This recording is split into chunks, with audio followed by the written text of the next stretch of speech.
5 erreurs à ne pas commettre lors de l'apprentissage de l'anglais. Hello les amis, j'espère que vous allez bien. Sinon de mon côté, ça va très bien également. Alors, il y a beaucoup d'entre vous qui aspirent à parler l'anglais. Il y a beaucoup d'entre vous qui aiment l'anglais, qui veulent apprendre l'anglais ou bien qui apprennent déjà l'anglais. Mais il y a beaucoup d'erreurs que vous commettez qui fait que vous ne progressez pas dans votre apprentissage de l'anglais. Alors aujourd'hui, je suis là pour vous montrer 5 erreurs à ne pas commettre lors de l'apprentissage de l'anglais. Alors la première erreur à ne pas commettre, c'est de se concentrer trop sur la grammaire. Vous savez les amis, beaucoup d'entre vous, vous pensez que l'anglais c'est la grammaire et que vous devez nécessairement maîtriser la grammaire au début. Alors que c'est pas ça. Au début, l'essentiel c'est la communication, c'est le parler. Donc, ne vous concentrez pas trop sur la grammaire au début. Communiquez, parlez avec les gens et la grammaire, elle suivra après. D'accord? Alors, la deuxième erreur à ne pas commettre, c'est de ne pas écouter suffisamment. Vous savez, l'audition est très importante lorsqu'on veut apprendre une langue, spécialement l'anglais. Donc, essayez d'écouter chaque jour des vidéos en anglais, des podcasts, des dialogues, des conversations. L'avantage dans ça, c'est que ça va vous aider à savoir comment on prononce les mots. Ça va vous aider également à voir comment les autres parlent et comment vous améliorer. D'accord? Donc, c'est une erreur à ne pas commettre, les amis. Alors, la troisième erreur à ne pas commettre, c'est de ne pas pratiquer régulièrement. Vous savez, l'anglais, c'est une langue vivante. Il y a la vie dans l'anglais.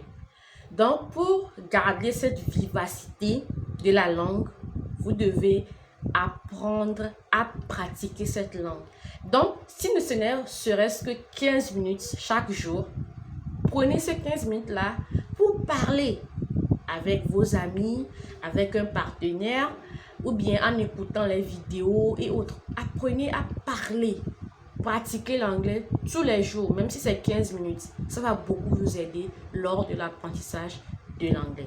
Alors, la quatrième erreur à ne pas commettre, c'est de se décourager trop vite. Et oui, le découragement. Vous savez, l'anglais est une langue qui est un peu complexe. Voilà. Et lorsqu'on apprend une langue, ou bien lorsqu'on apprend l'anglais, et qu'on n'arrive pas à parler rapidement comme les natives, ou bien on n'arrive pas à être fluent, on se décourage. Mais c'est l'erreur à ne pas commettre. Parce que apprendre l'anglais, mes amis, ça prend du temps. Ça prend du temps. Et à certains moments, vous allez faire des erreurs. C'est normal les erreurs. D'accord? C'est en forgeant qu'on devient forgeron. Donc, continuez d'apprendre. Continuez de faire des erreurs. Vous allez tomber, vous allez remonter, les amis. Ne vous découragez pas. D'accord? Le découragement, c'est une grave erreur à éviter lorsqu'on veut apprendre l'anglais. Et la dernière erreur à ne pas commettre, c'est de ne pas utiliser les outils ou bien les ressources disponibles.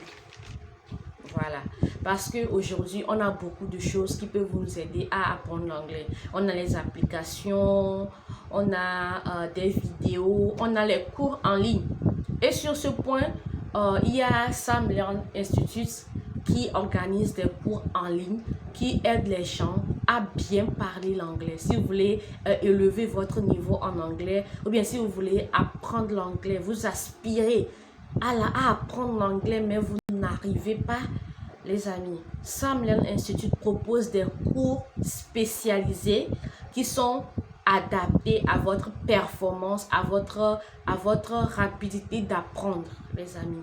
Et ces cours-là sont très bénéfiques et très importants pour vous si vous voulez apprendre l'anglais.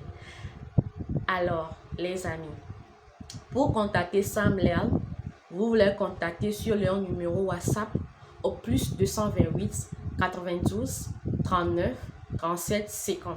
Je répète, plus 228 92 39 37 50.